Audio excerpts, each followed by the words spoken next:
Кумитаи бехатарии озуқавории Тоҷикистон дар соли 2022 садҳо тонна маводи ғизоии пастсифат ва муҳлати истифодааш гузаштаро ошкор ва нобуд сохтааст. Кормандони он ҳамчунин даҳҳо тонна маҳсулоти ширӣ, асосан панирҳои воридоти Русияро ба иллати сифати паст аз марз бозпаст гардонидаанд. ҳам дар гузаргоҳҳои сарҳадӣ, ҳам дар бозорҳои истеъмолӣ мо 65 озмоишгоҳҳои дар бозорҳо дорем. дар маҷмӯъ 239 000 зиёдтар маҳсулотҳои пастсифату маҳсулотҳое ки ба саломатӣ зарарнок аз чизо гирифта нобуд карда шид, қариб 240 тонн агар тонна қатъи бигардонем. намояндагони ин ниҳод бовар доранд ки мардум ва ҷомеаро аз хӯроквории хатарнок эмин медоранд, аммо сокинон мегӯянд моли вайроншуда ва пастсифат дар бозору фурӯшгоҳҳо кам нест.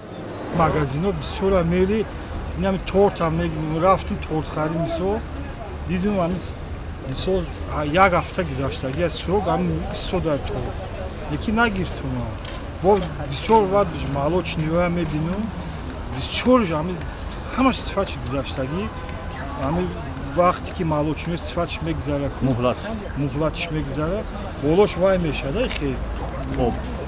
хеле вай варам мекина мебинем сразу аз сурока мебинем ба оста ҷош намемонад дига. бархилофи Маъруфҷон ки намехоҳад ба ин вазъият дахолат кунад, шаҳрвандони зиёданд ки ба дидани маҳсулоти пастсифат ва кӯнашуда ба созмони ҷамъиятии иттифоқи истеъмолкунандагон муроҷиат мекунанд.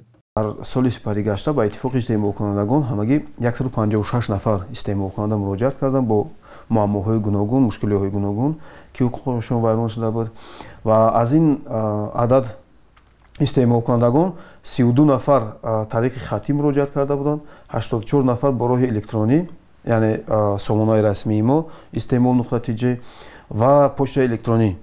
тоҷирону масъулони бозорҳо мегӯянд назорати сифати маҳсулот ва санҷиши муҳлати масрафи он ҳамарӯза дар мадди назари онҳост. мо инҷа духтурои санҷишӣ дорем, ай санҷиш мегзаронанд борои мора маҳсулотҳои мора ва мо ба фурӯш мебурорем. борои мо тозаи ҳамаш ҷавобгӯяй ба тозагӣ ҳамаш мо риоя мекунем.